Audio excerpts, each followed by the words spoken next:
You're listening to the Infinite Banking Mastery Podcast. Did you know that you could build a tax-free pool of wealth that's liquid and accessible all your life while building your retirement nest egg?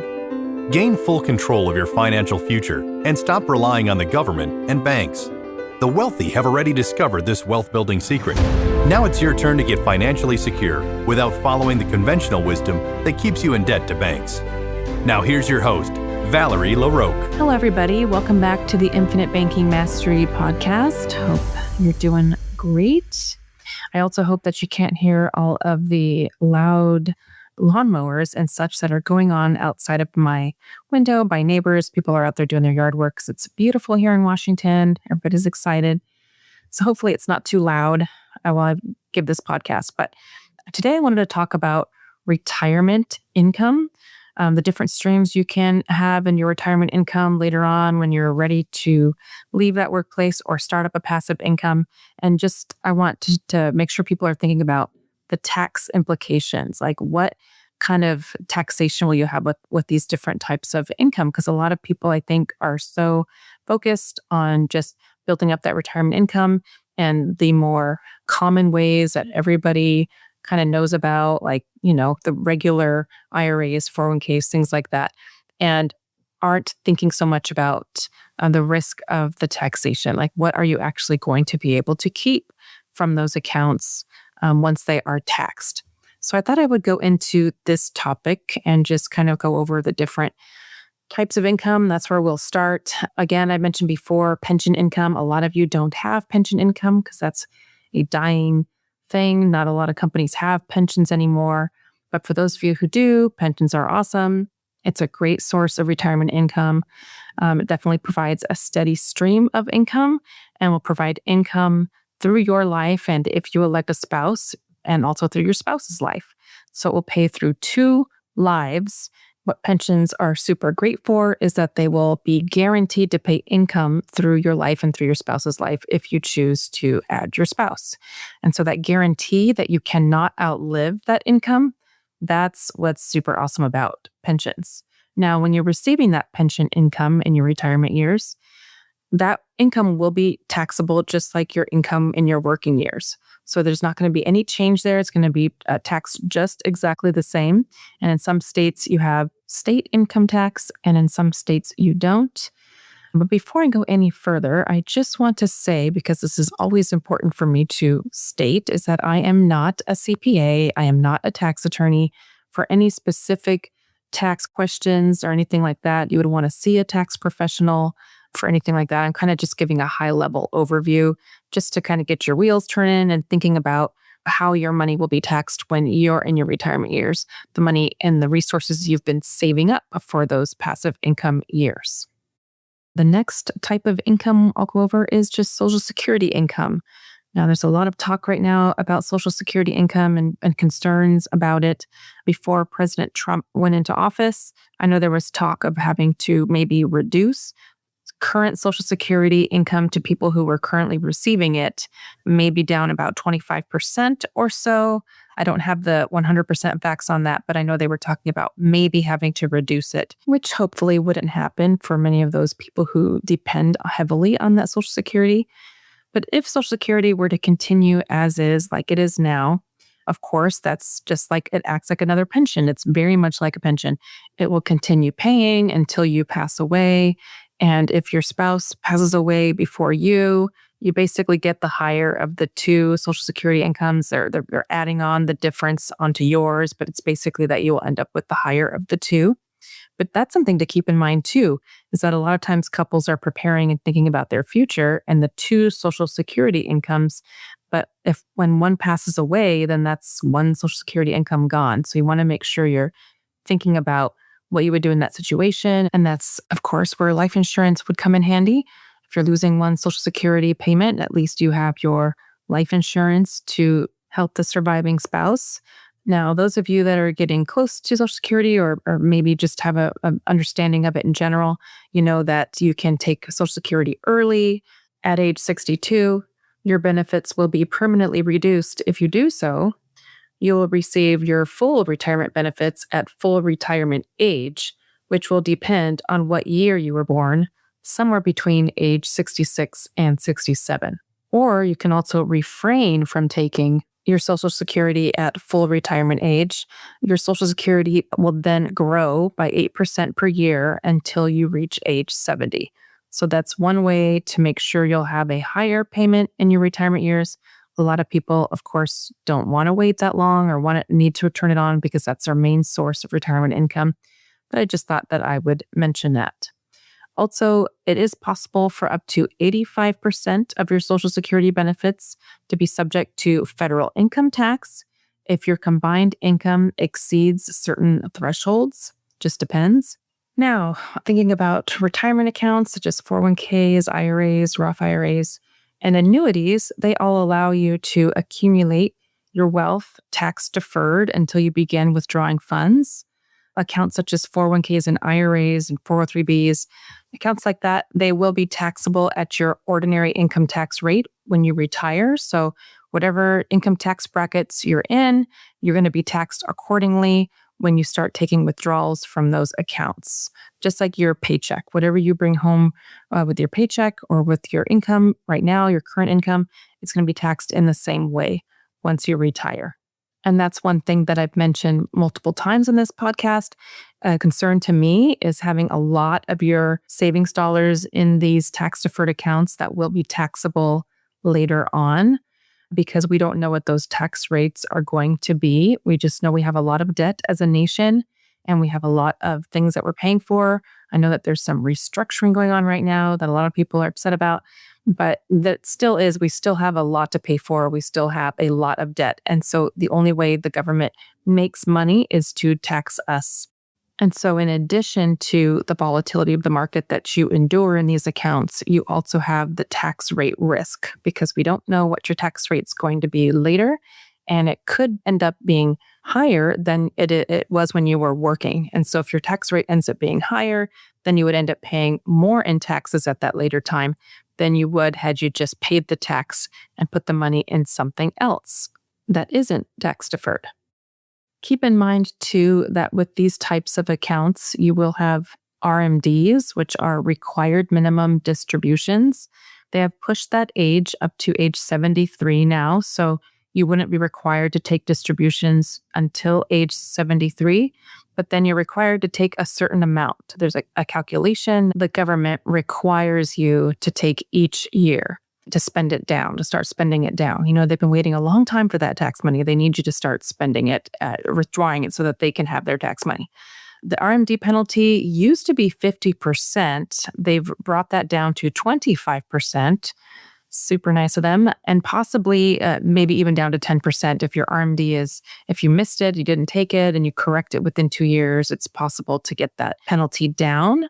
But that's just another thing to be aware of. You're going to have to take required minimum distributions, whether you like it or not. Now, moving on to Roth IRAs, I think that those are better because you'll be able to access the earnings inside of those income tax free in your retirement years as long as you follow those guidelines. There are some rules to be able to access that income tax free. But if you take the money under age 59 and a half, then your earnings will be taxable and there will be a 10% penalty on the earnings that you withdraw from your Roth IRA. So you certainly don't want to touch it until you are in your retirement years. Of course, there are exceptions where you could access the money in the Roth IRA or other IRA accounts, such as first-time home buying or disability. There is a list of exceptions, but otherwise, you would want to wait till you're 59 and a half so that you don't have to worry about any penalties or anything like that.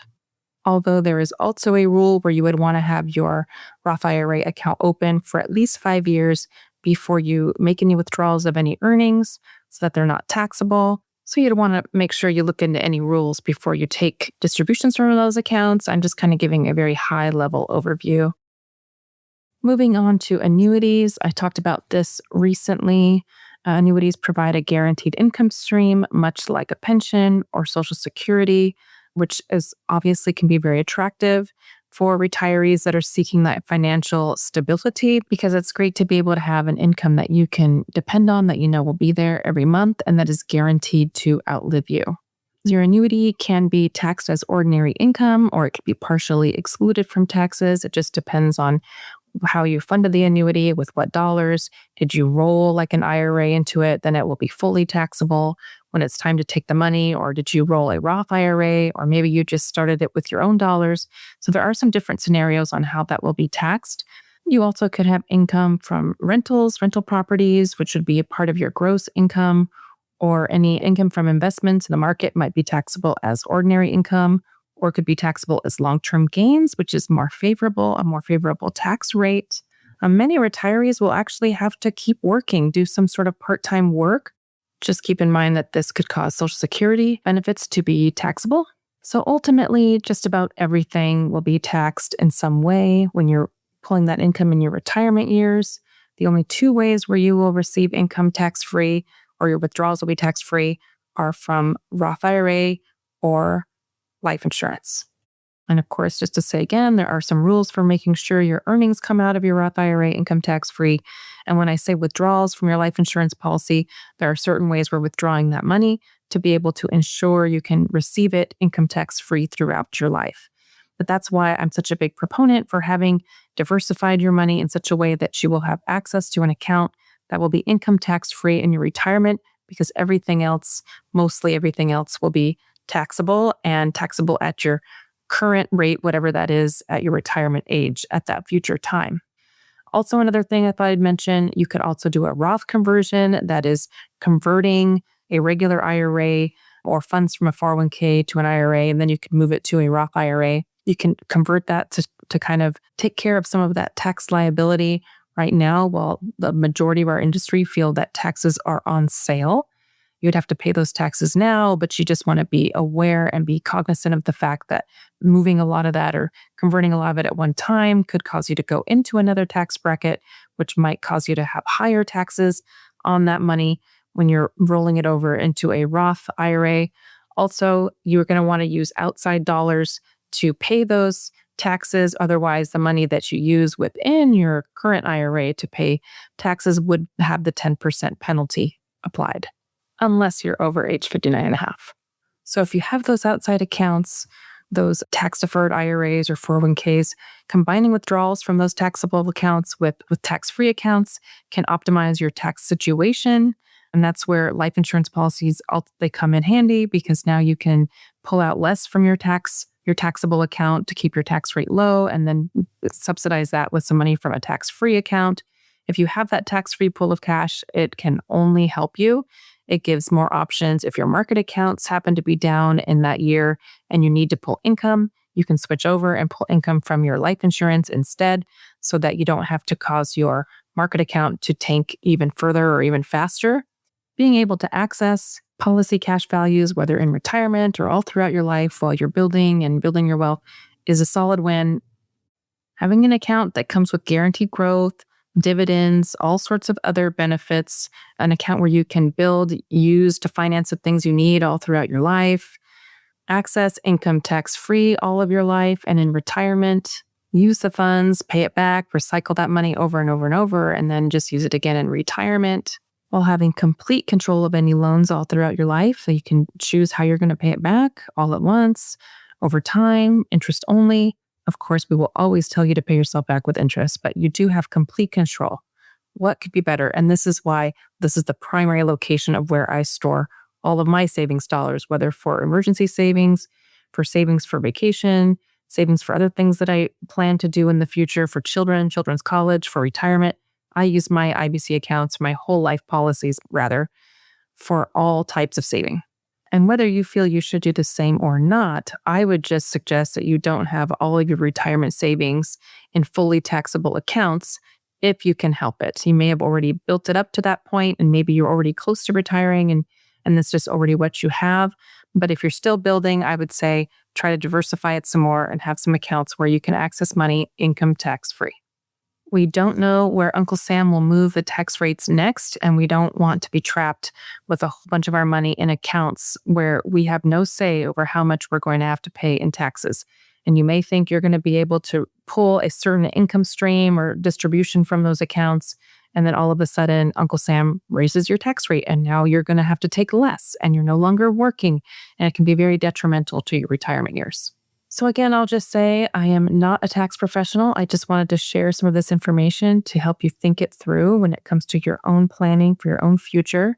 You definitely want to talk to a tax professional to really have an understanding of what makes sense for you and what tax rates and what taxes you're looking at for you with the accounts that you have in your future. But if you're feeling ready to start saving into a whole life contract to lock in those guarantees, lock in those guaranteed interest rates, guaranteed loan rates, and be able to start building some wealth in a vehicle where you can access money income tax free. And if you'd like to partner with me as your advisor, feel free to reach out. You can reach me at Valerie@alphaomegawealth.com. I would love to meet you, look forward to talking with you about your specific situation and in what ways I might be able to help you. I otherwise hope you have a great week. Thank you so much for tuning in.